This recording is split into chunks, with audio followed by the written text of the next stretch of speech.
बिस्मिल्लाहिर्रहमानिर्रहीम। इसमें जी जो लर्निंग आउटकम्स हैं वेव वाले ख़ास तौर पे टॉपिक में, इसमें progressive wave v is equal to F lambda से रिलेटेड आमतौर पे क्वेश्चन जो है वो पूछा जा सकता है। और इसमें से जी v is equal to F lambda simple को न्यूमेरिकल हो सकता है, ज़्यादातर न्यूमेरिकल होता है, और कुछ इन्फॉर्मेशन और कॉन्सेप्ट से भी रिलेटेड एक दो क्वेश्चन है वो हम डिस्कस करेंगे।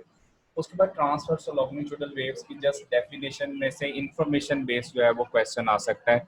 तो इसमें से अक्सर इंफॉर्मेशन जो है वो बेस्ड क्वेश्चन आते हैं। ये जो आपका ये वाला पोर्शन है, ये जो v is equal to F lambda, longitudinal wave, transverse waves. Next जो मेन दो टॉपिक है हमारे, एक है स्टेशनरी वेव और दूसरा है इसमें से डॉपलर इफेक्ट। इनमें से न्यूमेरिकल आने के मैक्सिमम चांसेस होते हैं। सो हमें ये न्यूमेरिकल जो है हमको अच्छे से प्रिपेयर करना है इन दोनों टॉपिक से रिलेटेड। आज हम कोशिश करेंगे कि जितना मैक्सिमम कवर हो सके इंशाल्लाह उसको हम कवर करेंगे। सब लोग जो है उनको अब ज़रा देखें साउंड जो है वो क्लियर है, तो प्रॉब्लम तो नहीं है, क्योंकि यूनिट इम्पोर्टेंट है और इसमें से जो न्यूमेरिकल पोर्शन ज़्यादा है इस वजह से हम प्रॉब्लम आ रहे हैं। ओके जी, डन हो गया। अच्छा जी, अब सबसे पहले जो हम वेव की बात करते हैं, वेव क्या होती है? वेव कहते हैं जी एक मैकेनिज्म है by which energy is transferred from one place to another place. और वेव में दो चीजें आप लोगों ने याद रखनी है। क्या? It transport energy and momentum. ये दो चीजों को ट्रांसपोर्ट करती है। एक हम कहते हैं एनर्जी और दूसरा momentum with out transporting the matter. अक्सर जो है यहाँ पे कहते हैं with out transporting the matter. इसका क्या मतलब होता है? देखो, सन से लाइट हम तक आ रही है तो वेव की फॉर्म में ही आ रही है ना, तो सन इटसेल्फ तो यहाँ नहीं आ रहा है। इसका मतलब है विद और ट्रांसपोर्टिंग दी मैटर, जो है मैटर को ट्रांसपोर्ट किए बगैर जो है जो वेव है उसका काम ये है, उसने डिस्टर्बेंस को आगे पास ऑन कर देना होता है। और डिस्टर्बेंस को पास ऑन करने के लिए वो जो है वो दो तरह के जो है ना वेव्स होती हैं, ज़ाहिर है। कुछ मीडियम को यूज़ करते हैं, कुछ मीडियम को यूज़ किए बगैर भी जो है एनर्जी और मोमेंटम आगे ट्रांसमिट कर देती हैं। इनकी जो मेन दो टाइप्स हैं वो सबको पता है कौन कौन सी है, मैकेनिकल वेव्स और इलेक्ट्रोमैग्नेटिक वेव्स। अच्छा, इसमें ना चार चार पॉइंट्स हैं।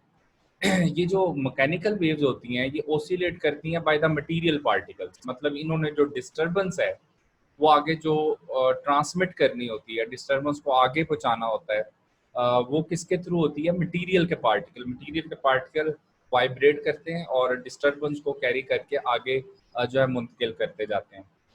जबकि ये जो इलेक्ट्रोमैग्नेटिक वेव्स होती हैं ये प्रोपोगेट करती हैं by the oscillations of electric and magnetic field. Electromagnetic field जो है वो ऑसिलेट करती रहती है।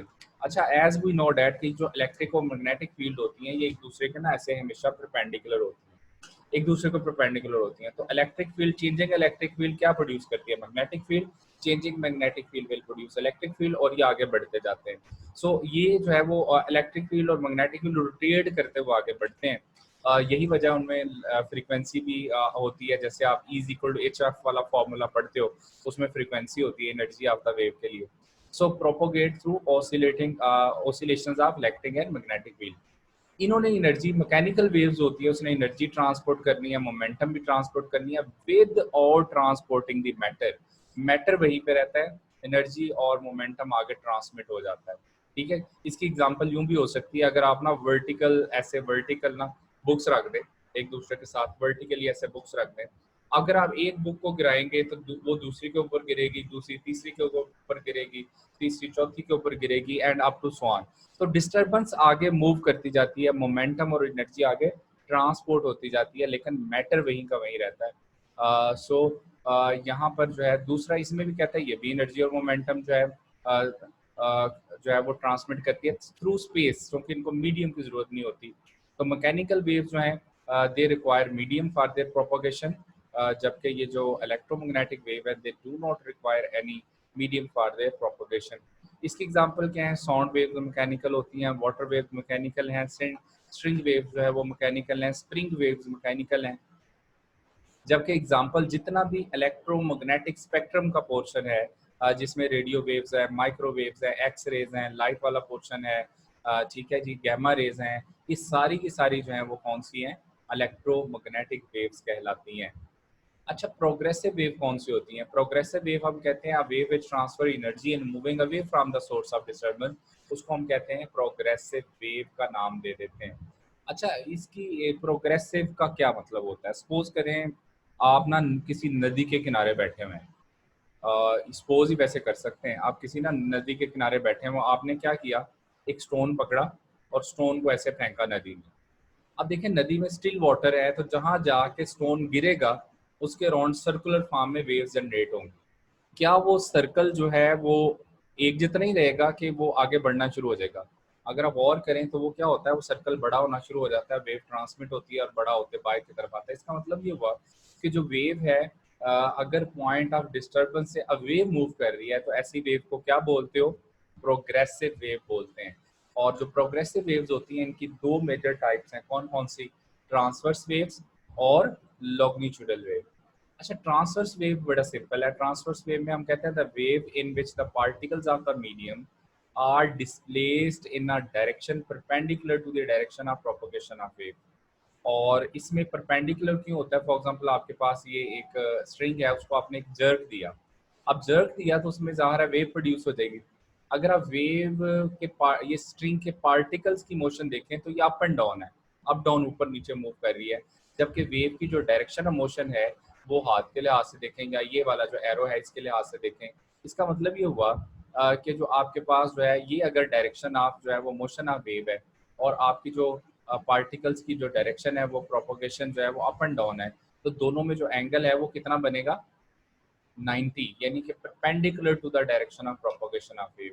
इसका मतलब ये हुआ कि हम कह सकते हैं कि ऐसी वेव जिसमें मटेरियल के मीडियम के जो पार्टिकल हैं वो perpendicular to the direction of propagation move कर रहे हैं, वो ट्रांसवर्स होती है। डायरेक्शन ऑफ प्रोपोगेशन का मतलब है जिस डायरेक्शन में वेव मूव कर रही हो वो डायरेक्शन ऑफ प्रोपोगेशन होती है। अच्छा, यहाँ पर दो बड़े इंपॉर्टेंट पॉइंट है। ये वाला जो पॉइंट है ये बड़ा इंपॉर्टेंट है, अक्सर पेपर में इसको एज ए इंफॉर्मेशन पूछा जाता है। जो ट्रांसवर्स वेव है ना, कहता है can not propagate for long distance in viscous medium, for example water waves at the surface of the water. Ripple tank से हम सरफेस ऑफ द वाटर के ऊपर ट्रांसवर्स वेव जो है उनको प्रोड्यूस तो कर सकते हैं, लेकिन वो बहुत जल्दी डाई आउट कर जाते हैं, बहुत जल्दी डाई कर जाएंगे। ठीक हो गया? अच्छा, एक ना इंफॉर्मेशन के लिए ना आप नोट कर लें एक इम्पोर्टेंट चीज़ जो है, अंडर वाटर जो है हम रेडियो वेव्स यूज क्यों नहीं करते फॉर कम्युनिकेशन पर्पस जो है, जबकि अर्थ के ऊपर कम्युनिकेशन पर्पस जैसे रडार वगैरह उसमें हम रेडियो वेव्स का यूज कर रहे होते हैं, सेल फोन में भी रेडियो वेव्स का यूज हो जाता है। जो अर्थ बेस्ड कम्युनिकेशन हम रेडियो वेव यूज करते हैं। अंडर वाटर जो है वो हम जो है रेडियो वेव्स यूज नहीं करते। वो कौन सी वेव्स यूज करते हैं? अल्ट्रासाउंड। जो सबमरीन्स वगैरह होती हैं उसमें अल्ट्रासाउंड यानी साउंड की एनर्जी यूज करती है, जिसको हम कहते हैं अकॉस्टिक एनर्जी। अब बात ये है कि वहाँ अल्ट्रासाउंड का क्यों यूज होता है, वहाँ रेडियो वेव क्यों नहीं यूज होता है? यही वजह है जो अभी मैंने हाईलाइट की है। वजह ये है कि जो रेडियो वेव और ट्रांसवर्स वेव है, जितनी भी लाइट वेव्स होती हैं, इलेक्ट्रोमैग्नेटिक वेव्स हैं, ये सारी कौन सी हैं? ट्रांसवर्स इन नेचर होती हैं। तो ट्रांसवर्स जो वेव्स होती हैं वो ज़्यादा एप्रिशिएबल डिस्टेंस जो है वो कवर नहीं कर सकती इन अ विस्कस मीडियम जो है। इन तो इसका मतलब ये हुआ, हम कह सकते हैं कि जो भी विस्कस मीडियम हो, वाटर हो, कोई हार्ड मीडियम है, वहाँ जो है वो ट्रांसवर्स वेव ज़्यादा डिस्टेंस ट्रेवल नहीं कर सकती। ठीक हो गया? इसीलिए अंडर वाटर जो है हम क्या यूज़ कर रहे होते हैं? अल्ट्रासाउंड वेव्स यूज़ करते हैं rather than radio waves. Next जो है जी, इसमें हमारे पास इसकी जो एग्जांपल्स कहते हैं wave in a stress string, light waves जो हैं, ये लाइट वेव अक्सर पूछा जाता है। Which of the following wave जो है रिप्रेजेंट ट्रांसवर्स नेचर जो है, या ट्रांसवर्स वेव, उसमें से अक्सर ऑप्शन जो है वो लाइट होगी। Which one of the following is longitudinal wave? इस तरह का ऑप्शन जो है वो याद रखना है। ये स्पेक्ट्रम जो है वो आप एक दफ़ा बुक से देखिएगा, लेकिन इसको मैं लाइट के यूनिट में इंशाल्लाह नेक्स्ट यूनिट में डिटेल से डिस्कस करूंगा। फॉर द टाइम बीइंग जो है जस्ट आपने इसको एक दफ़ा गो थ्रू कर लेना। लॉन्गिट्यूडल वेव्स कौन सी होती हैं? जिसमें मीडियम के जो पार्टिकल हैं वो वाइब्रेट करते हैं along the direction of propagation. अब अगर आप स्प्रिंग है उसको अगर आप जो है वो पुल करके छोड़ देते हैं तो वो वाइब्रेट करना शुरू कर देगा। हाँ, एक इंपॉर्टेंट बात, ये जो हमारे पास ट्रांसवर्स वेव्स होती है वो क्रस्ट और ट्रफ की फॉर्म में आगे ट्रेवल कर रही होती है, क्रस्ट और ट्रफ की फॉर्म में आगे ट्रेवल कर रही होती है। जबकि ये जो हमारे पास लॉन्गिट्यूडल वेव है ये जो है वो कंप्रेशन और रेयरफेक्शन जो है इसकी फॉर्म में आगे बढ़ती है। तो जहाँ मीडियम के पार्टिकल्स इकट्ठे हो जाते हैं वो वाला पार्ट कहलाता है कंप्रेशन, जहाँ एक्सपेंड कर जाते हैं वो होता है रेयरफेक्शन। और एक कंप्रेशन से लेकर दूसरे कंप्रेशन तक का डिस्टेंस वेवलेंथ होता है, एक क्रस्ट से लेकर दूसरे क्रस्ट तक का डिस्टेंस वन वेवलेंथ के इक्वल होता है। और one trough to another trough भी जो है वन वेवलेंथ होगा, one rarefaction to another rarefaction भी वन वेवलेंथ के इक्वल होगा। अच्छा, यहाँ कहता है for example sound wave and compressional waves are in a spring water जो है and water waves under the surface of water जो है अक्सर जो है वो कौन सी होती हैं, ये जो है लॉन्गिट्यूडल होती हैं। अच्छा, ये जो हमारे पास जैसे साउंड है, साउंड जो है it is the best example of longitudinal wave, चूँकि साउंड जो है it also travel through compression rarefaction then compression rarefaction compression और इस तरह से एयर में पहुंच जाती है। एयर ड्रम के ऊपर जाके कंप्रेशन और रेयरफेक्शन बारी बारी जो है वो स्ट्राइक करते हैं और वाइब्रेशन प्रोड्यूस करके वहाँ पर साउंड पहुंच जाती है। सो नेक्स्ट पीरियोडिक वेव क्या होती है? पीरियोडिक वेव हम कहते हैं कि जी जो जिसमें कंटिन्यूअस रेगुलर रिदमिक डिस्टर्बेंस हो, वो आपके पास जो है वो क्या कहलाती है जी? पीरियोडिक वेव कहलाती है। मतलब आप समझ लें जो अपने आप को रिपीट कर रही हो after regular interval of time जो है, और उसमें एक रिदम भी हो, ऐसी वेव को पीरियोडिक कहते हैं। फॉर एग्जांपल ट्यूनिंग फोक से प्रोड्यूस होने वाली वेव जो है उसको हम रिदमिक कह सकते हैं, उसमें भी कंप्रेशन और रेफेक्शन ही होते हैं। अच्छा, क्रस्ट क्या होता है? The portion above the equilibrium position या मीन पोजीशन जो है उसको हम क्या कह देते हैं? वो होता है जी क्रस्ट। और बिलो द मीन पोजीशन जो है उसको हम क्या कह देते हैं? वो होता है ट्रफ। और कहता है जी एम्पलीट्यूड ऑफ द ये जो क्रस्ट और ट्रफ होता है ये बेसिकली किसको शो कर रहा है? एम्पलीट्यूड ऑफ द वेव को शो कर रहे होते हैं। जितना क्रस्ट जो है वो ज्यादा होगा उतना एम्पलीट्यूड भी वेव का ज्यादा होगा। तो ये बेसिकली एम्पलीट्यूड को क्रस्ट और ट्रफ जो है वो रिप्रेजेंट कर रहे होते हैं। तो वेवलेंथ जैसे मैंने आपको बताया, वेवलेंथ का क्या होता है जी?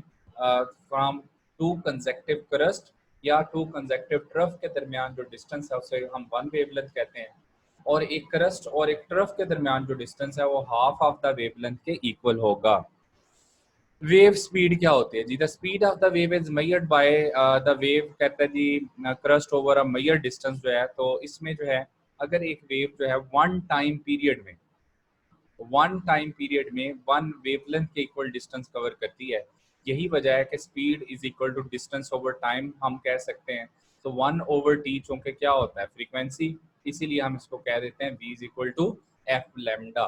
जैसे मैंने शुरू में कहा कि इस फॉर्मूले से रिलेटेड जो है वो छोटे मोटे न्यूमेरिकल आ सकते हैं, आप इजीली आंसर कर देंगे। v is equal to F lambda के फॉर्मूले से वेवलेंथ फाइंड करना आ सकती है, फ्रीक्वेंसी फाइंड करना आ सकती है, वेलोसिटी फाइंड करना आ सकती है। तो ये वाला formula v is equal to F lambda आपने अप्लाई करना है।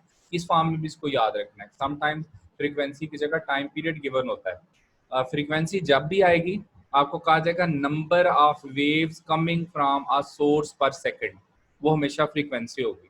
यहाँ पे जो कॉन्सेप्चुअल पॉइंट है वो जरा गौर से सुने, सबसे इम्पोर्टेंट। और अब आपने इसको नोट डाउन भी कर लेना है, भूलना नहीं है। अक्सर पता नहीं स्टूडेंट जो है इस वाले कॉन्सेप्ट से कंफ्यूज क्यों होते हैं, हालांकि नहीं होना चाहिए। गौर से सुने, अक्सर क्वेश्चन आता है which of the following parameters, कौन से इनमें से पैरामीटर जो है, कहता है जी डज नॉट चेंज जो है with the change in medium. इनमें से कौन सा जो है वो मीडियम के चेंज होने से चेंज नहीं होता? अब देखें कि इसमें ऑप्शन है जी वेवलेंथ, फ्रीक्वेंसी, स्पीड, एम्पलीट्यूड। आपका आंसर जो है वो क्या होना चाहिए? फ्रीक्वेंसी।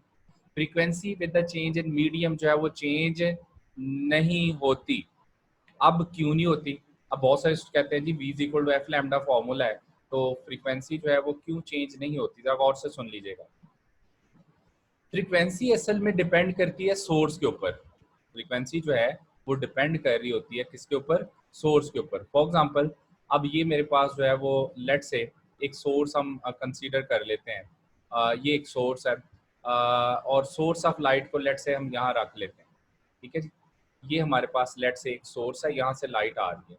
अच्छा, अब यहाँ से जो नंबर ऑफ वेव्स पर सेकंड जितनी जनरेट हो रही हैं यहाँ से, वो आगे अगले मीडियम में एंटर हो रही हैं। मतलब एयर से लेट से एंटर होना उन्होंने वाटर में, एयर से वाटर में एंटर होना है। लेट से कि ये वाला मीडियम जो है उसको मैं कह देता हूँ कि ये वाला मीडियम जो है वो एयर है, ठीक हो गया। और ये वाला जो मीडियम है लेट से मैं कह देता हूँ कि ये कौन सा है? ये वाटर है। अच्छा, बात ये है कि जब लाइट वेव या कोई भी वेव जो है एक मीडियम से दूसरे मीडियम में जाएगी, सो फ्रीक्वेंसी ने चेंज नहीं होना। देखो ना, जो सोर्स है जितनी नंबर ऑफ वेव्स पर सेकंड जनरेट कर रहा है उसमें तो कोई फर्क नहीं आएगा ना। तो सोर्स जो है वो उधर ही रहेगा। मीडियम चेंज होने से उसकी जनरेशन ऑफ वेव पे कोई फर्क नहीं पड़ना। लेट से अगर वो 4 वेव्स पर सेकंड जनरेट कर रहा है, 1 2 3 4, तो 4 वेव्स पर सेकंड ही जनरेट करता रहेगा।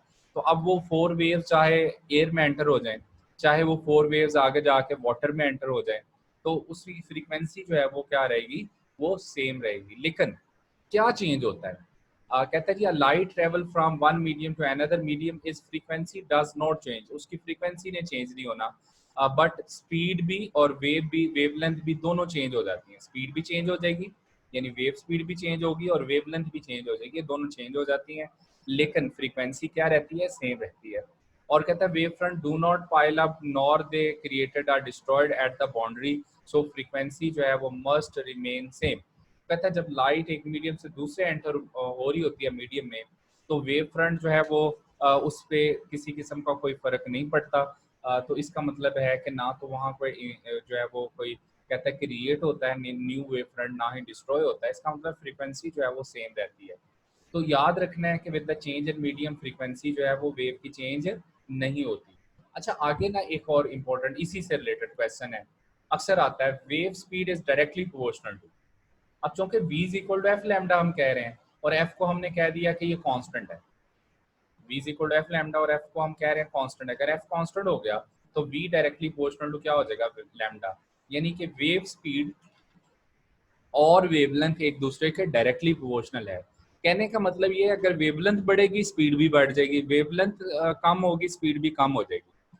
अब हमें कैसे पता चलेगा कि with the change in medium, अगर मीडियम चेंज होता है तो स्पीड बढ़ेगी या कम होगी? ये कैसे पता चलेगा? एक फॉर्मूला है बहुत ही इंपॉर्टेंट, इसको आपने याद रखना है। फॉर्मूला जरा गौर से नोट कर लें। देखिए हमारे पास है v is equal to F lambda. अब ये है जो है वो स्पीड जो है वो किस में? मीडियम में। ये जो है वो मैंने जो स्पीड का फॉर्मूला लिखा है ये मीडियम के लिए लिखा है, ये वाला फॉर्मूला। ठीक है जी, मीडियम के लिए। ठीक है, अब v is equal to F lambda prime. F तो चेंज नहीं होगा, लैम्डा चेंज होगा, स्पीड चेंज होगी। c is equal to F lambda जो है ये किसके लिए फॉर्मूला होता है? वैक्यूम के लिए।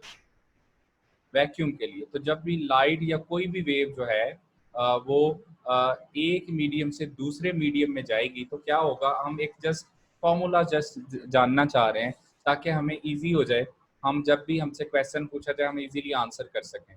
ये मेरे पास ये v is equal to F lambda equation है मीडियम के लिए। जब कोई लाइट मीडियम में ट्रेवल करती है तो उसकी स्पीड भी चेंज हो जाएगी v, और वेवलेंथ यानी लैम्डा प्राइम जो है वो भी चेंज हो जाएगा। वैक्यूम में c is equal to F lambda. अगर मैं इन दोनों के एक दूसरे से डिवाइड कर दूं तो c ओवर v जो है ये किसके इक्वल होता है? रिफ्रैक्टिव इंडेक्स के इक्वल होता है। c ओवर v जो है ये रिफ्रैक्टिव इंडेक्स होता है। तो मैं c ओवर v की जगह क्या लिख सकता हूँ? n। यहाँ से अगर लैम्डा प्राइम में फाइंड करूँ तो आ जाएगा लैम्डा ओवर n। अब गौर से सुनना है, सिर्फ आप लोगों ने ये फॉर्मूला याद रखना है। मैंने तो आपको ड्राइव भी कर दिया ना कहाँ से आया है। ये फॉर्मूला आप लोगों ने जस्ट याद रखना है। ये फॉर्मूला हमें बताएगा कि किसी भी मीडियम चेंज होने से स्पीड बढ़ेगी कम होगी, वेवलेंथ बढ़ेगी या कम होगी, फ्रीक्वेंसी ने तो सेम रहना है। अब जरा गौर से देखें, अगर आप एयर से वाटर में जा रहे हैं, सपोज करें कि आप रेयर से डेंसर मीडियम में जा रहे हो, यानी एयर से वाटर में, तो रिफ्रैक्टिव इंडेक्स जो है चूंकि बढ़ गया, अब एयर से वाटर में गए हैं तो रिफ्रैक्टिव इंडेक्स इंक्रीज हो गया। अगर रिफ्रैक्टिव इंडेक्स इंक्रीज होगा तो वेवलेंथ क्या हो जाएगी? वेवलेंथ डिक्रीज हो जाएगी। अगर वेवलेंथ डिक्रीज होगी तो स्पीड भी डिक्रीज हो जाएगी, क्योंकि मैंने कहा स्पीड डायरेक्टली प्रोपोर्शनल टू क्या है? वेवलेंथ। तो जब भी आपने ये जानना हो कि with the change in medium जो है वेवलेंथ बढ़ी है कम हुई है, तो ये वाला फॉर्मूला आपने याद कर लेना है। Lambda prime is equal to lambda over N. N यहाँ क्या? Refractive index. तो अगर रेयर से आप डेंसर मीडियम गए हो तो डेंसर में एन की वैल्यू बढ़ जाएगी, अगर ये वैल्यू बढ़ेगी तो लैम्डा प्राइम कम हो जाएगा। अगर आप डेंसर से रेयर गए हो तो एन की वैल्यू कम होगी तो लैम्डा बढ़ जाएगा। अगर वेवलेंथ बढ़ेगी तो स्पीड भी बढ़ जाएगी। आई होप सो कि ये कॉन्सेप्ट्स आपको क्लियर हो गए होंगे, क्योंकि ये बहुत इंपॉर्टेंट कॉन्सेप्ट्स हैं जो हमने अभी डिस्कस किए हैं रिगार्डिंग जो है वो फ्रीक्वेंसी एंड वेवलेंथ के फॉर्मूले। तो with the change in medium frequency change नहीं होती, और जो स्पीड है वो डायरेक्टली प्रोपोर्शनल टू क्या होती है, ये डायरेक्टली प्रोपोर्शनल टू वेवलेंथ होती है। और यहाँ से मैंने आपको बता भी दिया है कि वेवलेंथ कम ज़्यादा कैसे हो सकती है। फिर एक आपके पास दो फॉर्मूले हैं, ये बड़े इंपॉर्टेंट हैं, इनको हम जो है लाइट के चैप्टर में जाके यूज़ भी करेंगे, आपको इनका फॉर्मूला भी वहाँ यूटिलाइज भी करेंगे। फॉर द टाइम भी आप इनको जस्ट ना याद रख लें, इस वाले फॉर्मूले को जस्ट जो है वो आपने याद रखना है। इंटेंसिटी जो वेव की होती है वो डायरेक्टली प्रोपोर्शनल टू एम्पलीट्यूड का होल स्क्वायर होती है, और फ्रीक्वेंसी का डायरेक्ट भी होल स्क्वायर होती है। तो अगर कभी आपसे पूछा जाए कि अगर हम किसी वेव का एम्पलीट्यूड डबल कर देते हैं, अगर हम किसी वेव का एम्पलीट्यूड डबल करते हैं तो फ्रीक्वेंसी के साथ क्या होगा, सॉरी इंटेंसिटी के साथ क्या होगा, इंटेंसिटी उसकी 4 टाइम्स हो जाएगी। अगर हम किसी वेव का एम्पलीट्यूड डबल करेंगे उसकी इंटेंसिटी 4 टाइम्स हो जाएगी। अगर हम किसी वेव की फ्रीक्वेंसी डबल करते हैं, फ्रीक्वेंसी डबल करने से इंटेंसिटी जो है वो 4 टाइम्स हो जाएगी। ठीक हो क्या? अच्छा, नेक्स्ट प्रिंसिपल ऑफ सुपरपोजिशन है, और इसमें आप सब लोगों ने इजीली पढ़ा हुआ है कि प्रिंसिपल ऑफ सुपरपोजिशन का क्या मतलब होता है। जब टू और मोर देन टू वेव जो है passing through a particular point, और वो एक दूसरे से इनकाउंटर करें, एज ए रिजल्ट जो है उनके जो डिस्प्लेसमेंट्स हैं वो सम हो जाते हैं, एक दूसरे से ऐड हो जाते हैं या सब्ट्रैक्ट होते हैं। कंस्ट्रक्टिव इंटरफेरेंस के केस में ऐड अप हो जाएंगे, डिस्ट्रक्टिव इंटरफेरेंस के केस में सब्ट्रैक्ट हो जाएंगे, लेकिन ओवरऑल हम कहते हैं वो उनका जो सम है डिस्प्लेसमेंट्स का, वो हमें एक नया जो है नई वेव दे देता है। इसको हम कहते हैं प्रिंसिपल ऑफ सुपरपोजिशन। अच्छा, इम्पोर्टेंट टू नो कि ये जो हमारे पास 3 इसके रिजल्ट्स आते थे प्रिंसिपल ऑफ सुपरपोजिशन के, अगर सेम फ्रीक्वेंसी और सेम डायरेक्शन में दो वेव ट्रेवल कर रही हों और एक पॉइंट पे आके इनकाउंटर करें तो कौन सा फिनोमिना होता है जी, इंटरफेरेंस। अगर दो waves having slightly different frequency और travelling along the same direction जो है तो कौन सा फिनोमिना, बीट्स। और अगर फ्रीक्वेंसी इक्वल हो और डायरेक्शन एग्जैक्टली अपोजिट हो तो क्या प्रोड्यूस होता है, स्टेशनरी वेव, जो कि हमारा आज का टॉपिक भी है। स्टेशनरी वेव जो है वो प्रोड्यूस होती है। अच्छा, यहाँ पर ना एक बड़ी इंपॉर्टेंट बात है, स्टेशनरी वेव्स पढ़ने से पहले हमें ना एक we should know about the reflection of wave. ये आपको अच्छे से पता होना चाहिए, ऑलरेडी आपको पता भी होगा। अगर कोई भी जो है वो ट्रांसवर्स वेव जो है वो कहता है अगर जो है इनकाउंटर करती है रेयर मीडियम से, कहाँ, डेंसर मीडियम, रेयर से डेंसर आती है, तो जो फेज चेंज होगा वो कितना होगा, 180 का फेज चेंज आएगा। आप 180 जो है इसका जो है वो फेज चेंज आता है। ठीक है जी, अगर जो है वेव कहाँ से जी, रेयर से डेंसर मीडियम में जाएगी तो फेज चेंज जो आएगा इसमें 180 का फेज चेंज आएगा। अच्छा, यहाँ पे एक और चीज़ याद रखनी है, 180 जो है ये फेज जो होता है, इसको मैंने वैसे हम बता भी चुका हूँ पहले ऑसिलेशन के टॉपिक में। 180 को हम लैम्डा बाय 2 भी कहते हैं, हाफ ऑफ द वेवलेंथ। तो 180 का मतलब जो है वो लैम्डा बाय 2 भी होगा, यानी कि लैम्डा बाय 2, तो हाफ ऑफ द वेवलेंथ। तो अब हाफ ऑफ द वेवलेंथ का मतलब क्या है कि अगर जाके वहां क्रस्ट टकराया ना, अब अगर ये वाला जो है वो रेयर मीडियम था, रेयर मीडियम जो है वो जाके आगे इस वाली बाउंड्री वॉल से टकराया, डेंसर मीडियम से टकराया है, तो अगर वहां जाके क्रस्ट टकराया तो वापस क्या मिलेगा, ट्रफ, यानी क्रस्ट ट्रफ में बन चेंज हो जाएगा। तो जरा गौर करो, पूरा हाथ ऐसे रख के देखें, जब क्रस्ट जो है वो ट्रफ में चेंज होगा तो कितना टोटल एंगल चेंज होगा, 180 का एंगल चेंज होगा, यानी हाफ ऑफ द वेवलेंथ जो है उसमें फेज शिफ्ट आ जाएगा। लेकिन अगर जो है वो कोई वेव डेंसर मीडियम से रेयर मीडियम में आए, इनकाउंटर करे, तो विद ऑड फेज चेंज जो है वो, अगर क्रस्ट आया है तो क्रस्ट ही वापस जाएगा, अगर ट्रफ आया है तो ट्रफ ही वापस जाएगा, किसी किस्म का कोई फेज चेंज नहीं होगा। तो ये दोनों पॉइंट्स अच्छे से याद रखने आप लोगों ने। नेक्स्ट जी, अब हमने स्टार्ट करना है स्टेशनरी वेव इन अ स्ट्रेच्ड स्ट्रिंग, लेकिन उससे पहले हम जस्ट स्टेशनरी वेव जो है उसका इंट्रोडक्शन ले रहे हैं। स्टेशनरी वेव जो है इसका इंट्रोडक्शन में कुछ इंपॉर्टेंट पॉइंट्स हैं। जैसे मैंने कहा कि ये जो हमारे दो मेन टॉपिक हैं, एक का नाम है स्टेशनरी वेव और दूसरा है डॉपलर इफेक्ट। दोनों से रिलेटेड जो है वो क्वेश्चन आने के ज़ाहिर है मैक्सिमम चांस है, इस यूनिट से दो मल्टीपल चॉइस आने, एक तो कंफर्म डॉपलर इफेक्ट से रिलेटेड होगा, दूसरा स्टेशनरी वेव। स्टेशनरी वेव से रिलेटेड अक्सर जो है वो बेसिक कॉन्सेप्ट से रिलेटेड भी क्वेश्चन आ सकता है, इंफॉर्मेशन बेस्ड भी हो सकता है और न्यूमेरिकल भी हो सकता है, इसलिए इसको डिटेल में स्टडी करने की ज़रूरत है।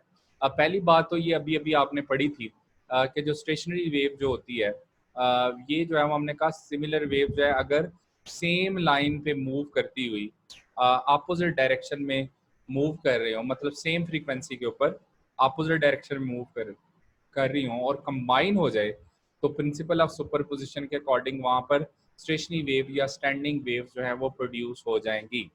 अच्छा, यहाँ पर अगर गौर करें तो हमें पता है कि अगर लेट्स से कि ये एक दोनों एंड से हम बाइंड करके एक स्ट्रिंग को जो है वो खींच के छोड़ देते हैं, तो वहां पर जो है वो बेसिकली जो है एक स्टेशनरी वेव बन जाती है। अब स्टेशनरी वेव जो है उसको स्टेशनरी वेव क्यों कहते हैं और इसका अदर नेम स्टैंडिंग वेव भी होता है, वो क्यों कहते हैं, इसको भी हम जरा डिस्कस करते हैं। पहले छोटे छोटे पॉइंट्स जो हमको डिस्कस कर लें। देखो, स्टेशनरी वेव जो है कहता है देयर आर सम पॉइंट्स जो परमानेंटली जीरो डिस्प्लेसमेंट शो करते हैं, उनको हम कहते हैं जी नोड्स। तो ये वाले जो पॉइंट्स हैं ये नोड्स हैं, जहां पर वो परमानेंटली जीरो डिस्प्लेसमेंट शो कर रहे हैं, ये नोड्स हैं। तो ये जो पॉइंट्स लगे हुए हैं ये वाले जो सेंटर पर, ये वाले जो हैं वो क्या है, नोड्स हैं जहां पर जीरो डिस्प्लेसमेंट है। और कहता है जो मैक्सिमम डिस्प्लेसमेंट शो करते हैं वो क्या है, वो एंटी नोड्स हैं। तो ये वाले जो पॉइंट है कहता है कि ये वाले जो पॉइंट्स हैं ये एंटी नोड्स को यानी मैक्सिमम डिस्प्लेसमेंट को, मैक्सिमम एम्पलीट्यूड को शो करते हैं। अच्छा, एक इम्पोर्टेंट बात ये है कि दो नोड यहाँ पर याद रखना, जो आपने जो है वो इम्पोर्टेंट जो है वो क्या है कि नोड और नोड के दरमियान जो डिस्टेंस है स्टेशनरी वेव में, ये हमारे कैलकुलेशन में काम आना है। हर दो कंसेक्टिव नोड्स के दरमियान जो डिस्टेंस है वो लैम्डा बाय कितना होता है, वो 2 होता है। हर दो नोड्स के दरमियान डिस्टेंस जो है वो लैम्डा बाय 2। देखें, नोड्स के दरमियान डिस्टेंस लैम्डा बाय 2, हर दो एंटी नोड्स के दरमियान, हर दो एंटी नोड्स के दरमियान भी डिस्टेंस जो है वो लैम्डा बाय 2 ही होता है। ठीक है जी। तो चाहे आपके पास जो है वो दो नोड्स हों, चाहे दो एंटी नोड्स हों, इनके दरमियान जो डिस्टेंस है वो लैम्डा बाय 2 ही होता है। एक नोड और एक एंटी नोड के दरमियान जो डिस्टेंस है, अगर एक नोड होगी और दूसरा एंटी नोड होगा, तो उनके दरमियान जो डिस्टेंस है वो लैम्डा बाय 4 होता है। ठीक है, उनके दरमियान जो डिस्टेंस है वो लैम्डा बाय 4 होगा। अब यहाँ पर जो है अगर एक नोड ले लें और एक जो है वो एंटी नोड ले लें, तो उनमें जो डिस्टेंस है वो आपके पास कितना आएगा, वो लैम्डा बाय 4 आएगा। ठीक है, अब ये तीन बातें सिर्फ आपने अच्छे से याद रखनी है कैलकुलेशन करते हुए, तो ये बार बार थोड़ी बतानी है। तो नोड नोड में distance lambda by 2, anti node में डिस्टेंस लैम्डा बाय 2, नोड और एंटी नोड में डिस्टेंस जो है वो लैम्डा बाय क्या होगा, 4 होगा। ठीक हो गया। अच्छा, ये सिंपल सिंपल सी बात है। Distance between the two consecutive nodes and anti nodes lambda by 2, और distance between the two nodes and next node जो है वो लैम्डा बाय 4 होगा। कहता है the points between the two successive nodes, ये वेरी वेरी इंपॉर्टेंट। कहता है जो स्टेशनरी वेव के ऊपर दो पॉइंट्स हैं उनके दरमियान, लेट्स से कि ये दो पॉइंट नोड्स हैं, इनके दरमियान ये जितने भी पॉइंट्स होंगे, ये जो डॉटेड लाइन में भी शो किए हुए हैं ये सारे, कहता है ये जितने भी पॉइंट्स हैं, ये जितने भी points between the two nodes है, ये सारे के सारे क्या होते हैं, इन फेज होते हैं, सेम फेज ऑफ वाइब्रेशन में होंगे।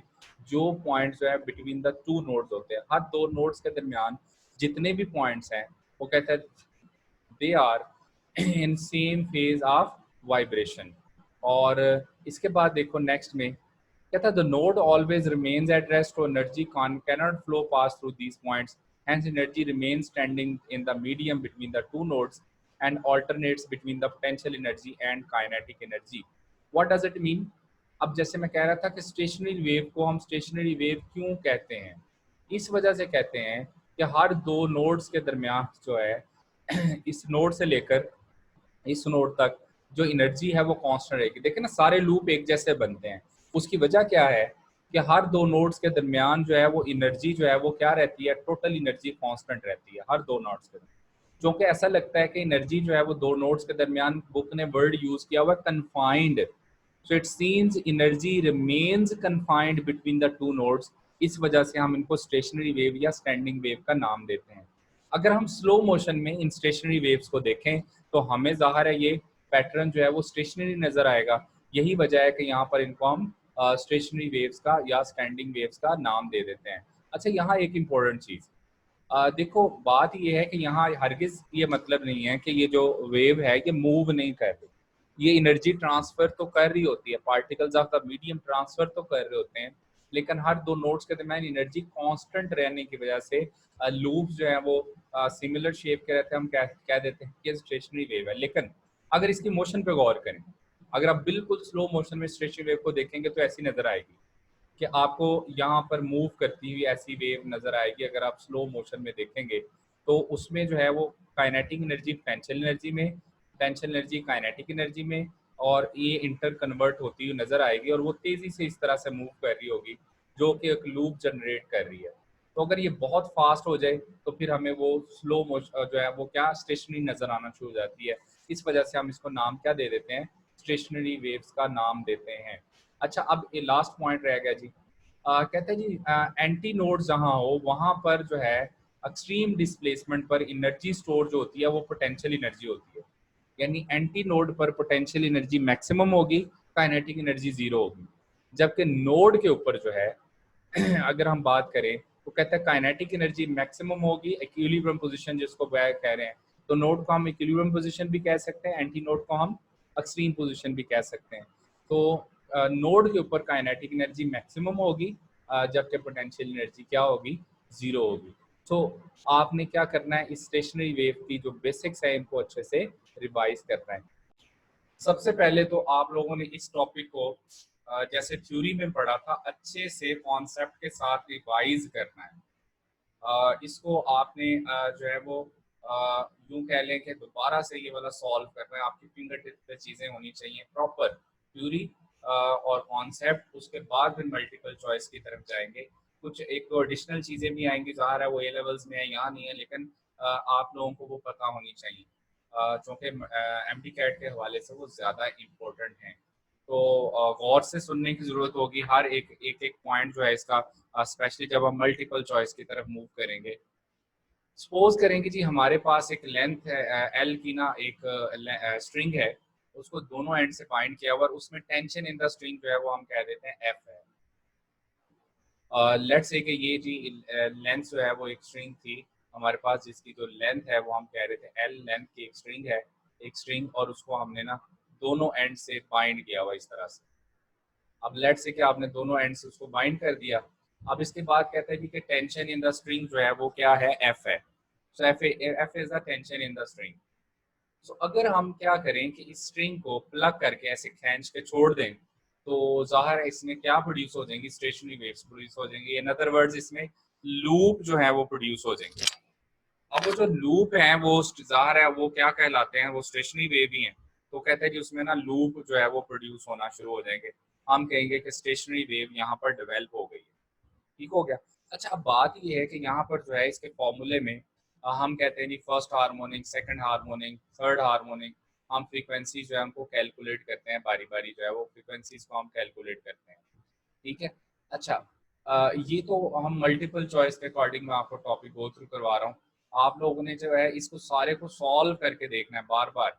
सबसे पहले कहते हैं distance between the two node जो है, जैसे मैंने कहा ऊपर आपको बेसिक्स में बताया कि सबसे इंपॉर्टेंट इस टॉपिक में आपको पता होना चाहिए नोड नोड में डिस्टेंस कितना होता है, लैम्डा बाई टू।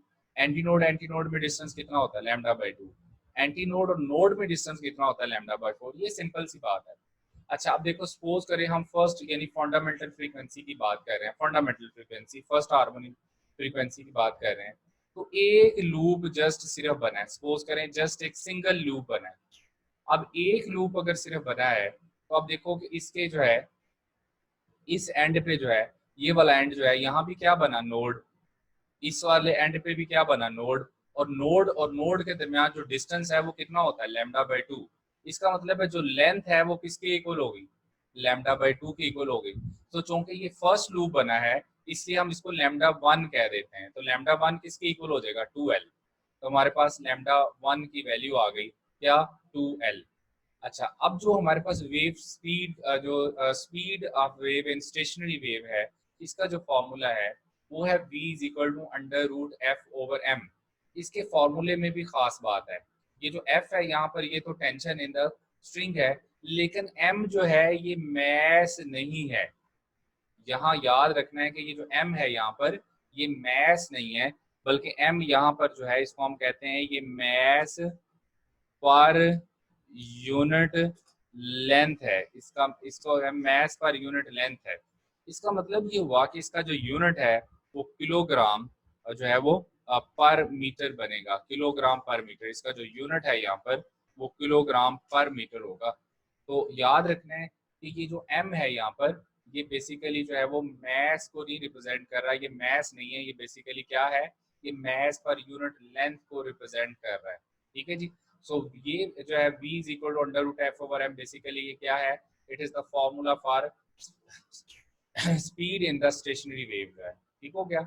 अच्छा नेक्स्ट जो है, अब देखो अगर हम फंडामेंटल फ्रीक्वेंसी यहाँ से फाइंड करते हैं, यानी फर्स्ट हार्मोनिक फ्रीक्वेंसी जिसमें एक लूप बना था, तो v इज इक्वल टू क्या हो जाएगा, f1 लैम्डा वन, यहाँ से लैम्डा वन किसके इक्वल आ गया हमारे पास, क्योंकि 2l के इक्वल आ गया है। कैसे 2l के इक्वल आई है पहले बता चुका हूँ, नोड नोड में डिस्टेंस जो है वो लैम्डा बाई 2 है, तो lambda by 2 is equal to l, यहाँ से लैम्डा वन किसके इक्वल आ गया, 2l के इक्वल, जो कि फ्रीक्वेंसी होती है v ओवर लैम्डा। तो f1 is equal to v over lambda one, lambda one की वैल्यू पुट करें 2l, आपके पास फर्स्ट हार्मोनिक फ्रीक्वेंसी आ गई।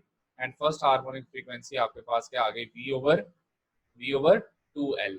और अगर हम यहाँ पर v की वैल्यू पुट कर दें, ये वाली वेव स्पीड वाली वैल्यू यहाँ पुट कर दें, v is equal to under root F over M, यहाँ अगर हम वैल्यू पुट कर दें तो आपके पास फंडामेंटल फ्रीक्वेंसी ये बन जाती है, इसको हम कहते हैं फंडामेंटल फ्रीक्वेंसी।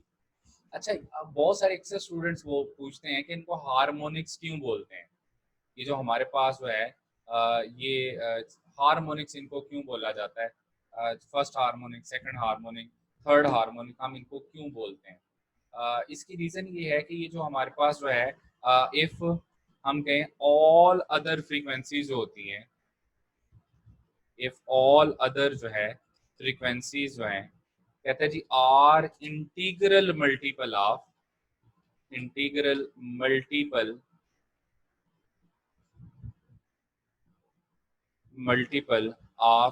फंडामेंटल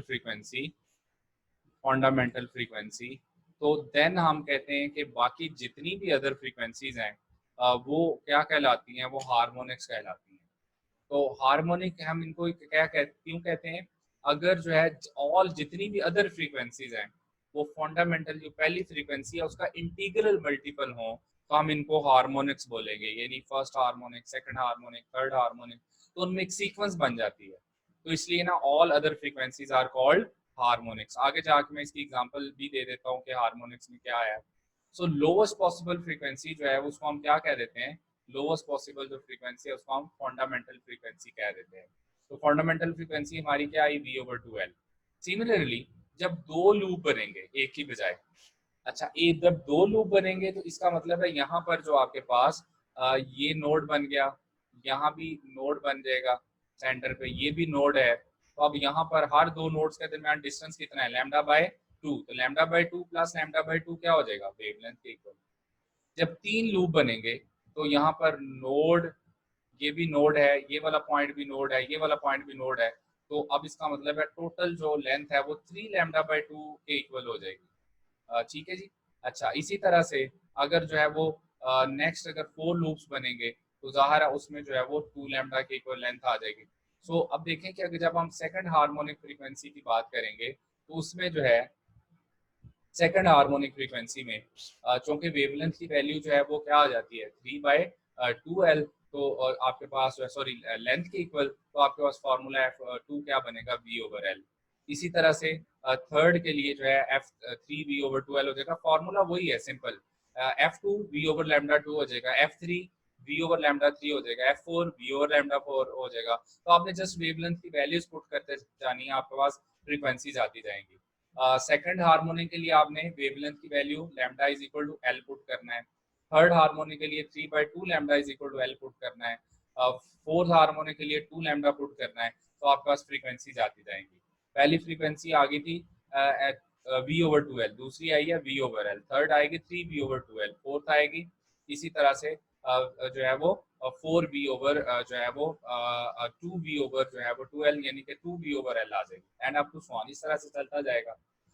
अच्छा nth फ्रीक्वेंसी का जो फॉर्मूला है वो आपका बनेगा nv ओवर 2l, और यहाँ से अगर आप स्पीड की वैल्यू पुट कर दें ये आ जाएगा। जैसे मैं अभी ऊपर कह रहा था कि F N is equal to N F one, ये वाला जो फॉर्मूला आपने एनथ फॉर्मूला निकाला है, ये देखो ये सीक्वेंस बन गई ना हमारे पास। अगर मैं यहाँ एन की वैल्यू 1 पुट करूं तो फर्स्ट हार्मोनिक आ जाएगी, एन की वैल्यू यहाँ मैं 2 पुट करूं सेकंड हार्मोनिक आ जाएगी, एन की वैल्यू जो है वो इसमें जी अगर एन की वैल्यू जो है अगर हम 3 पुट करें तो थर्ड हार्मोनिक आ जाएगी, एन की वैल्यू 4 पुट करें फोर्थ हार्मोनिक आ जाएगी and up to so on. तो ये तो है ही बड़ा सिंपल। अच्छा अगर यही सी फॉर्मूले में अगर मैं v ओवर 2l कॉमन ले लूं एंड बाहर निकाल लूं तो v ओवर 2l क्या है, फर्स्ट हार्मोनिक फ्रीक्वेंसी। जैसे मैंने अभी कहा अगर ऑल अदर फ्रीक्वेंसीज हैं, बाकी सारी की सारी जो फ्रीक्वेंसीज हैं वो integral multiple of first frequency हों तो उनको क्या बोलेंगे, हम उनको हार्मोनिक्स बोलते हैं। यही वजह है कि उनको हार्मोनिक्स बोल रहे होते हैं।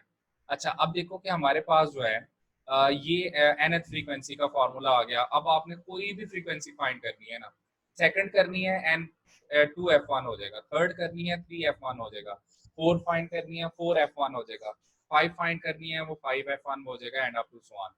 तो all other frequencies are integral multiple of first harmonic frequency. अच्छा इसका जो nth फार्मूला वेवलेंथ का ये भी बड़ा इंपॉर्टेंट है। देखो ना वेवलेंथ आपने कहा कि यहाँ पर बनी लैम्डा बाई 2 यानी lambda is equal to 2l, फिर यहाँ lambda is equal to l बन गया, यहाँ lambda is equal to 2/3l आ जाएगा, यहाँ lambda is equal to l/2 आ जाएगा। तो यहाँ पर गौर करें तो आपके पास वेवलेंथ का nth फार्मूला बनेगा 2l ओवर n। एन की वैल्यू 1 पुट करोगे फर्स्ट वेवलेंथ आ जाएगी, 2 पुट करेंगे सेकंड वेवलेंथ आ जाएगी, 3 पुट करेंगे थर्ड वेवलेंथ आ जाएगी। अच्छा यहाँ एक इंपॉर्टेंट बात गौर करें, अगर हम यहाँ पर जो है हाँ जी ये अगर हम नंबर ऑफ लूप्स वो बढ़ाते जाएंगे, अगर नंबर ऑफ लूप्स बढ़ते जा रहे हैं तो अगर आप देखो तो वेवलेंथ कम होती जाएगी। जो जो नंबर ऑफ लूप्स बढ़ते जाएंगे वेवलेंथ जो है वो कम होती जा रही है। नंबर ऑफ लूप्स बढ़ते जाने हैं तो वेवलेंथ याद रखना कम होती जाएगी। जैसे इस डायग्राम में गौर करो, नंबर ऑफ लूप जो जो बढ़ते जा रहे हैं वेवलेंथ जो है वो कम होती जा रही है। एक और इम्पोर्टेंट बात यहाँ गौर से सुनिएगा क्योंकि ये मल्टीपल चॉइस में अक्सर आता है। यहाँ पर जो है ये याद रखने वाली बात ये है कि स्ट्रिंग के केस में, अभी हम कौन सा केस पढ़ रहे हैं, स्ट्रेच स्ट्रिंग वाला, stationery wave in the string जो है। तो स्ट्रिंग के केस में अगर देखें तो यहाँ ये नोड है, यहाँ ये भी नोड है और ये एंटी नोड है। तो अब जरा गौर करो, नोड 2 है एंटी नोड 1 है। यहाँ अगर गौर करें तो नोड जो है वो 3 होंगे इधर, और यहाँ एंटी नोड कितने, वो 2 है, एंटी नोड 2 है। आगे देखें तो नोड 1 2 3 4, जबकि एंटी नोड 1 2 और 3 है। इसका मतलब ये हुआ कि स्ट्रिंग के केस में जो नंबर ऑफ नोड्स होंगे वो हमेशा एंटी नोड से एक हमेशा जो है वो ज्यादा होना है। ठीक है जी, फिर से याद रखें इन case of stationary wave in stretch string जो है नंबर ऑफ नोड्स जो होते हैं वो एंटी नोड से हमेशा एक ज्यादा होते हैं, या एंटी नोड हमेशा नोड से एक कम होते हैं। अब क्वेश्चन में ना अक्सर एग्जामिनर आपको ट्रैप करने के लिए यूं भी कह सकता है, गौर से सुनिएगा स्टेटमेंट, वो आपसे कहे जी कि ये बताएं the frequency of stationary wave find करें in case of a string जब 2 नोड और एक एंटी नोड बनाओ। इसका मतलब है वो आपसे फर्स्ट हार्मोनिक फ्रीक्वेंसी पूछ रहा है। कभी कभी स्टेटमेंट में वो कह देगा कि find the frequency of stationary wave when there are 3 nodes and 2 antinodes are formed on the string. जब 2 एंटी नोड बने होंगे और 3 नोड बने होंगे, इसका मतलब वो सेकंड हार्मोनिक फ्रीक्वेंसी पूछ रहा है, यानी नंबर ऑफ लूप्स 2 है उस वक्त। ठीक है, तो इस तरह की स्टेटमेंट में आपको कंफ्यूज करके ट्रैप कर सकता है एग्जामिनर। इंशाल्लाह आप ट्रैप नहीं होंगे। अब इससे रिलेटेड ना क्वेश्चन पूछ लेते हैं जी।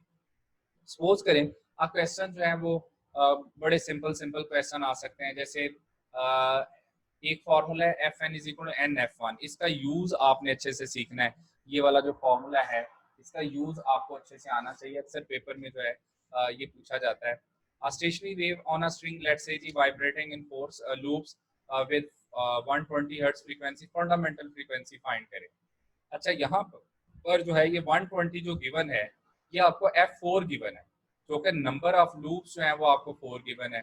इसका मतलब है कि ये n की वैल्यू है और ये आपको Fn की वैल्यू गिवन है। ये जो है ये नंबर ऑफ लूप्स आपको 4 अगर गिवन है तो ये F4 की वैल्यू होगी। आपको अगर F1 फाइंड करना है तो आप फॉर्मूला अप्लाई करेंगे Fn is equal to N F1, यहाँ से F4 is equal to 4F1, F1 is equal to F4 over n। तो F4 आपको कितना बताया हुआ 120 divided by number of loops कितने बताए हुए 4, आपके पास 30 हर्ट्ज आंसर आ जाएगा। तो एक तो ये है कि आपको इस तरह का सिंपल क्वेश्चन जो है वो पूछा जाए, ठीक हो गया। नेक्स्ट क्वेश्चन जो है लेट से आपसे पूछा स्टेशनरी वेव जो है वो हैविंग लेंथ आपको बताई हुई है उसने, लेट से जी लेंथ आपको बता दी 1.6 metre, second type of question. और इसमें जो है वो वाइब्रेटिंग इन लेट से वो कह रहा है 4 लूप्स, नंबर ऑफ लूप्स आपको बता दिए और लेंथ टोटल बता दी, लेंथ ऑफ द स्ट्रिंग जो है वो बता दी। तो कहता है जी स्ट्रिंग की ना आप बताएं कि वेवलेंथ कितनी होगी।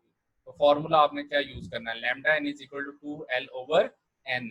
2 लेंथ आपको जो गिवन है 1.6 वो वैल्यू पुट करें, 4 से डिवाइड करें, आपके पास आंसर आ जाएगा। लेट्स से आंसर आपका कितना आ गया 0.8 मीटर आंसर आ गया। तो सिंपल है, कभी कभी ये आपको जो है सेंटीमीटर में भी दे सकता है, तो आप उसका यूनिट उसके अकॉर्डिंग कन्वर्ट कर लेंगे और आंसर आ जाएगा, ठीक हो गया जी। नेक्स्ट जो है इसी तरह से आपके पास क्वेश्चन हो सकता है सिमिलरली जी इस तरह का क्वेश्चन, लेट्स से जी आपसे कहा जाए कि if the tension in the string is increased by 4 times, ठीक है, इंक्रीज हो गया 4 times keeping the length constant, then fundamental frequency क्या होगी। अब बड़ा सिंपल है जी, f is equal to 1/2l under root f over m होता है, फिर आपको ये कंप्लीट फॉर्म में फॉर्मूला यूज करना पड़ेगा, क्योंकि वो कह रहा है कि टेंशन जो है वो 4 टाइम्स इंक्रीज हो गई है कीपिंग द लेंथ कांस्टेंट। आपने लेंथ को मैस पर यूनिट लेंथ और मैस कांस्टेंट रखा हुआ है। अच्छा, अब ये जो अंडर रूट 4 है तो ये 4 स्क्वायर रूट से बाहर आके क्या हो जाएगा 2, अब बाकी अंदर रह जाएगा 1/2l under root f over m। मैं बार बार कह चुका हूँ जो फॉर्मूले का पार्ट होता है उसको कभी भी कैंसिल आउट नहीं करना। ये 1/2l ये जो 2 है ये फॉर्मूले का पार्ट है, इसको उधर ही रहने देना है। तो ये टोटल जो है वो ओरिजिनल फ्रीक्वेंसी के इक्वल है, तो इसका मतलब है ओरिजिनल फ्रीक्वेंसी डबल हो जाएगी। तो अब पहले आपको कितनी फ्रीक्वेंसी गिवन थी 100, अब कितनी हो जाएगी 2 इंटू 100 कितनी 200। अच्छा, एक और बात यहाँ नोट करें, जैसे मैंने ऊपर आपको बताया कि with the increase in number of loops बढ़ते जाएंगे तो वेवलेंथ कम होती जाएगी। अगर वेवलेंथ कम होती जाएगी तो फ्रीक्वेंसी ने बढ़ना है। तो और कभी कभी जो है वो आपको क्वेश्चन आता है जिसमें आपको कहा जाता है फर्स्ट सेकंड थर्ड हार्मोनिक बताएं इनमें से क्या होगी। तो जाहिर है फर्स्ट हार्मोनिक से सेकंड हार्मोनिक ज्यादा होगी, सेकंड हार्मोनिक से थर्ड हार्मोनिक की वैल्यू ज्यादा होगी। तो ये याद रखना आपने कि फ्रीक्वेंसी चूंकि बढ़ती जाती है, इस वजह से आंसर्स प्रिडिक्ट करने में आपको आसानी हो जाएगी अगर आपने ये पॉइंट याद रख लिया तो। नेक्स्ट है जी आपके पास ओपन ऑर्गन और क्लोज ऑर्गन पाइप। ये बड़ा सिंपल है, ये वैसे ही है जैसे हमने स्टेशनरी वेव्स की बात की है, इसलिए मैं इसको जल्दी से गो थ्रू कर दूंगा। ओपन ऑर्गन का मतलब है ऐसा पाइप जो दोनों एंड से ओपन हो। ओपन ऑर्गन पाइप कौन सा होता है, जो दोनों एंड से ओपन हो, वो क्या कहलाता है ओपन ऑर्गन पाइप। और दोनों एंड से अगर एक एंड से क्लोज हो तो वो क्या कहलाता है क्लोज ऑर्गन पाइप। इस पूरे टॉपिक में थ्योरेटिकली अगर आपने इसका कॉन्सेप्ट लेना है, थ्योरेटिकली इसको सॉल्व करके देखना है, सिर्फ एक चीज याद रखनी है, आप इजीली जो है इसको सॉल्व कर लेंगे। याद रखना है जो ओपन एंड होता है वहां पर हमेशा एंटी नोड बनता है। ओपन एंड जहां भी होगा वहां हमेशा एंटी नोड बनेगा, और जो क्लोज एंड होगा वहां हमेशा नोड बनेगा। मैंने फिर से बोला, सिर्फ एक कॉन्सेप्ट याद रख लें, आपका जो ये stationery wave in the air column वाला टॉपिक है वो आपको क्लियर हो जाएगा। क्या, ओपन एंड जहां भी होगा ओपन एंड पे हमेशा एंटी नोड बनना है और क्लोज एंड पे हमेशा नोड बनना है। बाकी सारी वही बातें हैं, नोड नोड में डिस्टेंस λ/2, एंटी नोड में डिस्टेंस λ/2, नोड एंटी नोड में λ/4, बस ये बातें वही हैं, बाकी सारी आपकी सिंपल उसी तरह से सॉल्व हो जाएगी। तो याद रखना है कि ओपन एंड में हमेशा एंटी नोड बनना है, क्लोज एंड पे हमेशा नोड बनना है। ठीक हो गया जी। अब हम आगे चलते हैं। अब इसमें देखिए जी, अगर ओपन ऑर्गन वाला पाइप है यानी दोनों एंड से ओपन है, तो जैसे मैंने यहाँ कहा we must get an antinode at open end, open end पे हमेशा एंटी नोड बनना है। तो फर्स्ट हार्मोनिक के लिए क्योंकि यहाँ एंटी नोड बना है इधर भी एंटी नोड बना है, तो एंटी नोड और एंटी नोड में जो डिस्टेंस है, यहाँ अगर एंटी नोड बने इस वाले पॉइंट के ऊपर, इधर भी एंटी नोड बने, एंटी नोड एंटी नोड में डिस्टेंस कितना होता था λ/2, इसका मतलब है λ इज इक्वल टू क्या आ जाएगा 2l। तो यहाँ से लैम्डा 1 क्या आ जाएगा 2L। ये जो हमारा केस है stationery wave in the air column यानी ओपन एंड वाला, ये वही है जो स्ट्रिंग वाला केस है, इसमें वही फॉर्मूले आएंगे जो स्ट्रिंग वाले होंगे। तो लैम्डा 1 अगर 2L आ गया आपका, तो F1 यहाँ से V ओवर लैम्डा 1, तो F1 आपका आ जाएगा V ओवर 2L। तो फर्स्ट हार्मोनिक फ्रीक्वेंसी यहाँ पर आपकी क्या आ जाएगी V ओवर 2L। इसको हम कहते हैं फंडामेंटल फ्रीक्वेंसी यानी कि first harmonic frequency. Second harmonic इसी तरह से। अब यहाँ पर जो है ओपन एंड में फिर एंटी नोड बनना है, इधर भी एंटी नोड ही बनेगा, लेकिन दो लूप कंप्लीट हो गया, हाफ लूप इधर आ गया, हाफ लूप इधर आ गया। इसका मतलब है lambda is equal to L आएगा। अगर आप काउंट करना चाहें आप काउंट भी कर सकते हैं। ये आपके पास एंटी नोड है, ठीक है, यहाँ आपके पास नोड है, यहाँ आपके पास नोड है, यहाँ आपके पास एंटी नोड है। तो आप काउंट भी कर सकते हैं। कैसे काउंट करेंगे? नोड और एंटी नोड में डिस्टेंस कितना है? लैम्डा बाय कितना है जी 4, ठीक हो गया, प्लस नोड नोड में distance lambda by 2, node anti node में अगेन डिस्टेंस लैम्डा बाय कितना 4। अगर आप इन सब को सम कर देंगे तो आपके पास आंसर लैम्डा आ जाएगा। इसका मतलब है lambda is equal to L आ गया, ठीक है। तो जी सेकंड हार्मोनिक फ्रीक्वेंसी यहाँ से फाइंड हो जाएगी आपकी, ठीक हो गया जी। तो एम लैम्डा 2 आपके पास किसके इक्वल आ जाएगा? एल के इक्वल। तो यहाँ से lambda by 2 over 4, lambda 2 over 2, lambda 2 over 4, तो ये वेवलेंथ के इक्वल आ जाएगा। तो लैम्डा 2 एल आ गया आपके पास। F2 is equal to V over lambda होती है, वैल्यू पुट करें आपके पास जो है वो आंसर आ जाएगा वी ओवर एल आ जाएगा, ठीक हो गया। इसको हम कहते हैं जी फर्स्ट ओवरटोन या सेकंड हार्मोनिक फ्रीक्वेंसी। अभी मैं ओवरटोन की बाद में बात करता हूँ, अभी सिर्फ हम फ्रीक्वेंसी जरा पहले देख लें। थर्ड मोड ऑफ वाइब्रेशन में इसी तरह से कैलकुलेट करेंगे तो लैम्डा 2/3 आएगा। सेम स्ट्रिंग वाला केस है, जैसे हमने स्ट्रिंग में पढ़ा था वही सेम यहाँ केस है। तो लैम्डा 3 आपके पास 2/3L आ जाएगा, और यहाँ से आपके पास फ्रीक्वेंसी जो है वो बनेगी 3V/2L, आपका पास आंसर आ जाएगा। और F3 जो है वो 3F1 के इक्वल होगी। इसको हम कहेंगे ये सेकंड ओवरटोन है, या इसको हम कहेंगे ये थर्ड हार्मोनिक फ्रीक्वेंसी है, ठीक हो गया। अच्छा, इसका मतलब है nth फॉर्मूला वही बनेगा जो स्ट्रिंग के केस में हमने कहा था, Fn is equal to NF1। और यहाँ n की वैल्यूज आपने क्या लेनी है? 1, 2, 3 एंड अप टू सॉन। 1 का मतलब फंडामेंटल फ्रीक्वेंसी, 2 का मतलब सेकंड हार्मोनिक फ्रीक्वेंसी, 3 का मतलब fourth harmonic frequency and up sorry third harmonic frequency and up to so on. अच्छा, ये केस वही है जो हमने स्ट्रिंग का केस पढ़ा है, उसी तरह ही है। इसमें भी वही वैल्यूज आ रही हैं, V/2L, आगे V/L, 3V/2L and up to so on. इसका फॉर्मूला भी वही बन रहा है, Fn is equal to NF1, और इसका nth फॉर्मूला जो है वो भी वही बनेगा जो हमने स्ट्रिंग के केस में पढ़ा था। Fn जो है इज इक्वल टू ये वाला फॉर्मूला, इसमें जो है वो इसका nth फॉर्मूला भी सेम ही बन रहा है, ठीक है। तो ये वाला जो केस है हमारे पास, जिसको हम ओपन ऑर्गन वाला पाइप वाला केस कह रहे हैं, इसमें जो है वो हमारे पास Fn is equal to NV/2L यानी Fn is equal to NF1। ये दोनों फॉर्मूले वही हैं जो स्ट्रिंग में पढ़े थे, यहाँ भी एप्लीकेबल हो जाएगा, ठीक हो गया। अच्छा, इसमें गौर करें इस वाले में तो यहाँ एंटी नोड 2 बन रहे हैं, नोड 1 बन रहा है।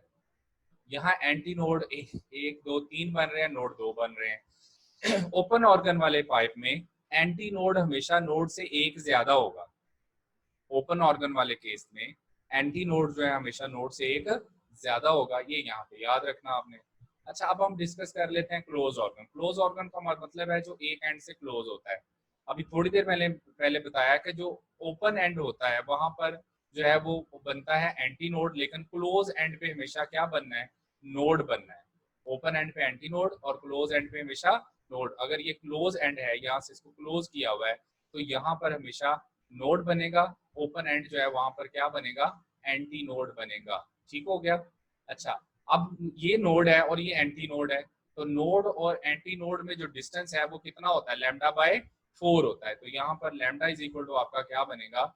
4L बनेगा, ठीक है जी। इसलिए आपकी जो फर्स्ट हार्मोनिक फ्रीक्वेंसी है F1 is equal to V/λ1 4/V/4L आ जाएगी। तो यहाँ पर इसको हम कहते हैं फंडामेंटल फ्रीक्वेंसी। जब सेकंड हार्मोनिक फ्रीक्वेंसी फाइंड करोगे तो क्लोज एंड पे तो नोड ही बनना है, ओपन एंड पे अगेन एंटी नोड ही बनेगा, तो ये 1.5 लूप बनेगा। इसका मतलब है यहाँ अगर वेवलेंथ कैलकुलेट करोगे उसी तरह से ये नोड है, ये भी नोड है, ठीक है, ये आपका एंटी नोड है। तो नोड और नोड में distance λ/2, node anti node distance lambda by 4, तो lambda by 2 plus lambda by 4 क्या हो जाएगा 3/4 लैम्डा। यहाँ से लैम्डा आपके पास जो है वो क्या आ जाएगा 4/3L आ जाएगा। ठीक हो गया, तो यहाँ पर lambda is equal to 4/3L बन रहा है सेकंड हार्मोनिक फ्रीक्वेंसी के लिए।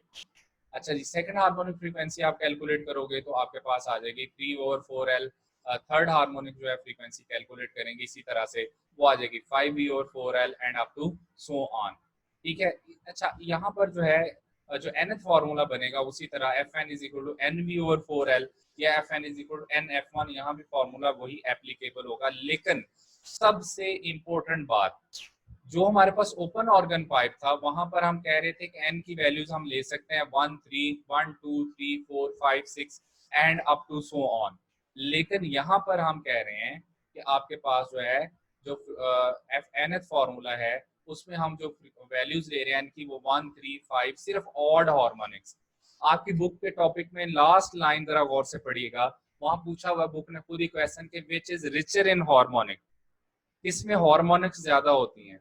तो ओपन लूप वाले में हार्मोनिक्स ज्यादा होती हैं as compare to closed organ pipe जो है। यहाँ पर चूंकि सिर्फ ऑड हार्मोनिक्स ले रहे होते हैं, वहां पर 1 2 3 4 5 सारी ले रहे होते हैं, इसमें सिर्फ ऑड हार्मोनिक्स ले रहे हैं। अच्छा, यहाँ बड़ी इंपॉर्टेंट बात जो है, मैं इसको जरा थोड़ा एक्सटेंड करूं और आपसे शेयर कर दूं कि ताकि आप लोग कंफ्यूज ना हो। अच्छा, अगर कोई आपसे पूछे कि फर्स्ट हार्मोनिक फ्रीक्वेंसी फाइंड करनी है इन case of close organ pipe, तो एन की वैल्यू जो है वो आप क्या रखोगे, आप एन की वैल्यू ना 1 रखेंगे, ऐसे ही है।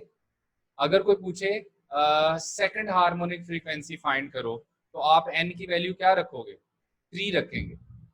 ये सेकंड हार्मोनिक को रिप्रेजेंट कर रहा है।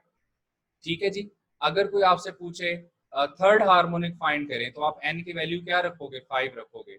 ये एक ऐसा पॉइंट है जहां एग्जामिनर आपको ट्रैप कर सकता है। क्लोज्ड ऑर्गन पाइप हो तो उसमें जो एन की वैल्यूज हैं वो 1 3 5 7 है, ऑड है। तो फर्स्ट पे फर्स्ट फंडामेंटल फ्रीक्वेंसी, 3 पे सेकंड हार्मोनिक फ्रीक्वेंसी है, 5 पे थर्ड हार्मोनिक फ्रीक्वेंसी है, 7 पे 4 हार्मोनिक फ्रीक्वेंसी है, 9 पे 5 हार्मोनिक फ्रीक्वेंसी होगी and up to so on. तो याद रखना है यहाँ सिर्फ ऑड हार्मोनिक्स आप ले रहे होते हो, तो एन की वैल्यू लेते वक्त आपने ख्याल रखना है। अब आते हैं द मोस्ट इंपोर्टेंट पॉइंट, वो क्या है कि ओवरटोन किसको बोलते हैं, ओवरटोन क्या होती है। और अक्सर पेपर में ओवरटोन से रिलेटेड क्वेश्चन आता है। ओवरटोन का मतलब होता है, देखो F1 जो है ये फंडामेंटल फ्रीक्वेंसी है, इसके अलावा बाकी सारी इसकी इंटीग्रल मल्टीपल है। F1 के अलावा बाकी सारी फ्रीक्वेंसी जो है उनको क्या कहते हैं ओवरटोन।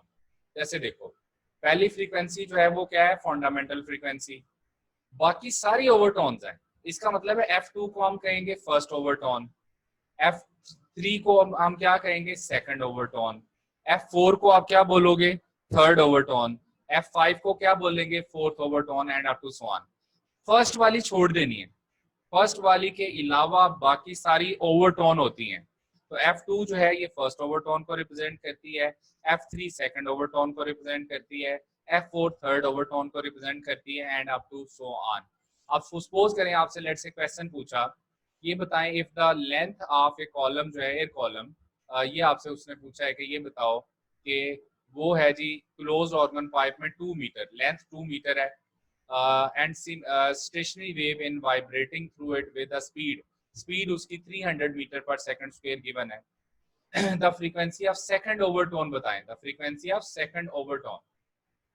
यह सबसे इंपॉर्टेंट पॉइंट सबसे पहले नोट करना है कि ये क्लोज्ड ऑर्गन पाइप की बात कर रहा है, क्लोज्ड ऑर्गन पाइप की बात कर रहे हैं। ठीक है जी। क्लोज ऑर्गन पाइप के लिए हम फॉर्मूला यूज करेंगे NV/4L, लेकिन यहाँ n की वैल्यू सिर्फ ऑड लेनी है हमने 1 3 5 7। फर्स्ट छोड़ देंगे, फंडामेंटल फ्रीक्वेंसी है। फर्स्ट ओवरटोन के लिए n की वैल्यू 3 होती है, सेकंड ओवरटोन के लिए n की वैल्यू क्या होती है 5 होती है। इसका मतलब अगर उसने सेकंड ओवरटोन की फ्रीक्वेंसी पूछी है तो मुझे n की वैल्यू यहाँ पर क्या लेनी चाहिए, n की वैल्यू मुझे 5 लेनी चाहिए। तो मैं यहाँ पर n की वैल्यू 5 रख के आपसे पूछूंगा 5 इंटू बी की वैल्यू 300, एल की वैल्यू पुट करें, आप इसको सॉल्व करें, आपका आंसर आ जाएगा। ठीक हो गया। सो याद ये रखना आपने कि इस तरह के क्वेश्चन में जब आपसे पूछा जाए कि आप फर्स्ट ओवरटोन फाइंड करें, सेकंड ओवरटोन फाइंड करें, थर्ड ओवरटोन फाइंड करें। जो आपका ओपन ऑर्गन है वो तो बड़ा सिंपल है,